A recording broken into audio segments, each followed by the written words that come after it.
look up and I see this field of these flesh moons moving towards me, and I just kind of wipe my hand across my forehead and down my face, just smearing the blood and mud everywhere. And I take a deep breath and I just keep moving forward. So these things aren't streaking at you like a jet.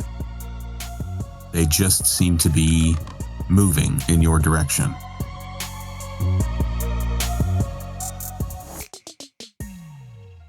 Dr. Kennedy, A Century in Inferno. This is a KULT Divinity Lost actual play and is intended for adults. Stars Chris Stonecipher as Dr. Kennedy and Duke Walter as the Game Master. It's produced by TTRP Theater.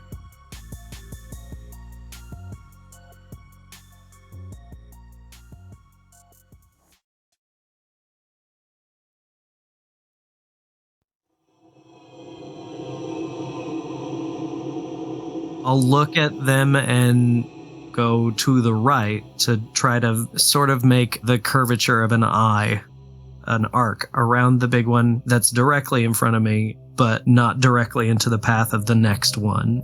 And I want to try to, snake my way through like a relatively large radius around them if I can. Okay. I want you to act under pressure. Roll plus coolness, please.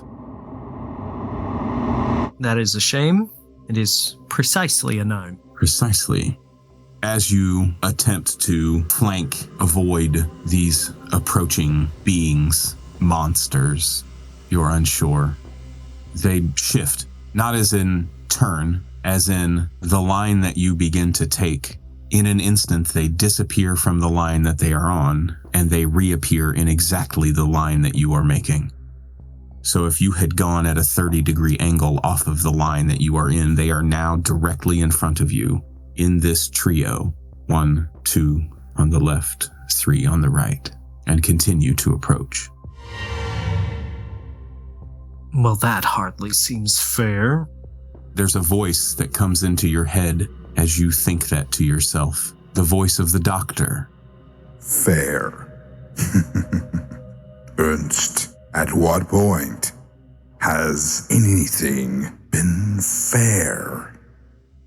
Well, I suppose I can't fault you there, and I'll just keep moving forward. I want you to avoid harm. The ground in front of you starts to spring up again with more of those small, broad-leafed green and silver thistles. That is not going to go well for me, because that is a 6. You shifted off these large flesh crescents, and what you didn't notice was that the ground shifted as well. I need you to endure injury, plus fortitude. And I want you to do it at a -3, please. Well, it was a 17, so that puts me in the 14. Well, you are still standing, but in your attempts to avoid these silver thistles, you are concentrating on the ground and lose track of the crescents for a moment, and all 3 of them now are floating directly above you. They have turned down at an angle as if they are watching you. They're floating 35 or 40 feet off the ground. You can feel heat. It's almost like an exhale of breath. And what was this fairly green and sweet floral smell that had been in the air, mixed with the scent of your own blood, with these exhales of breath out of these flesh crescents, the air becomes vile and salty.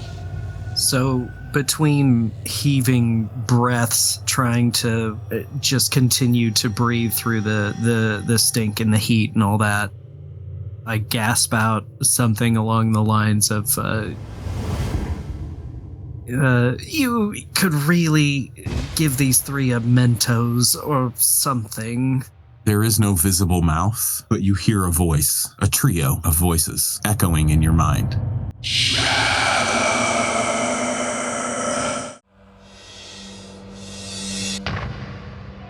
Do you have a question, or were you just shouting that at me because it's descriptive of what I am? Well, it's where I am, so... Sorry?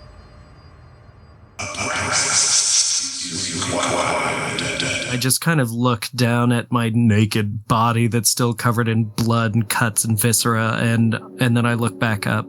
I'm a bit short on cash at the moment. I keep moving forward because I don't know what that means. Act under pressure. Roll plus coolness, please. A 14. The flowers and the grasses and the thistles and all of that around you, the vines, the thorns have gone. As you move forward, they seem to continue to grow as they get a taste for your blood that still trickles from all of the small cuts all over your body. And it is now above your waist and painful. You continue to push forward, and the palms of your hands are sliced open hundreds of times with thorns and thistles stuck in various places, and it is painful. The flesh crescent that is in the center lowers itself to just maybe a meter and a half over your head. I'm wincing through pain, and I just say through gritted teeth, well, this sort of thing tends to be the price with experiments like these. How am I doing so far? Do you cross underneath it? I continue moving forward. I need you to avoid harm. Roll plus reflexes. Another 14. As this creature drops its entire weight toward you, tell me how you avoid it.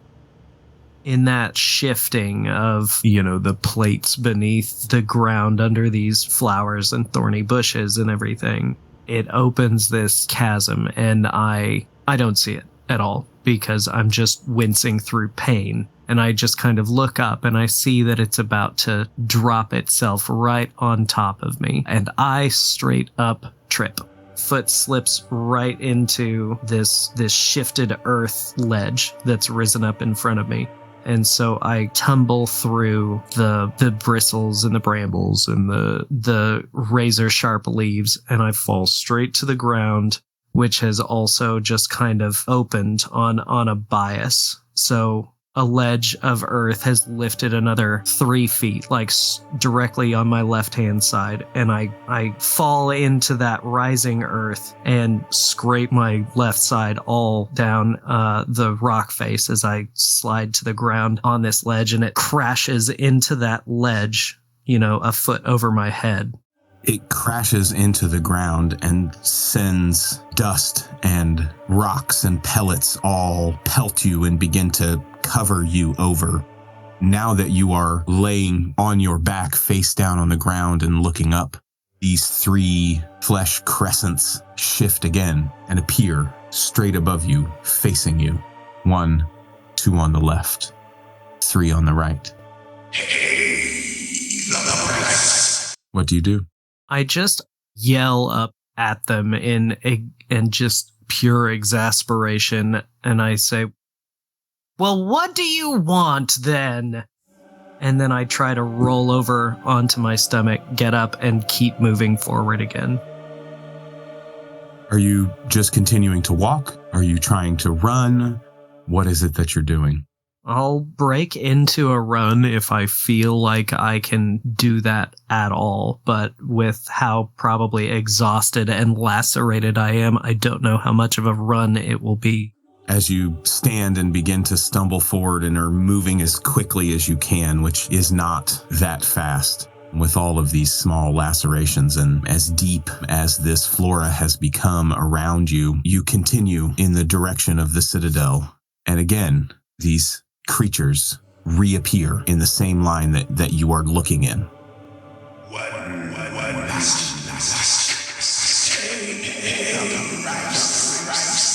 I just sort of stop dumbfounded and I look up at it. Just dead stop. If pain isn't what the price is in this particular instance, then what is? What is the price? I want you to roll avoid harm plus reflexes. As exhausted as you are, as much blood has been let, you will do it at a -3. Well, I rolled a 15, so that makes it a 12. You avoid the worst of it.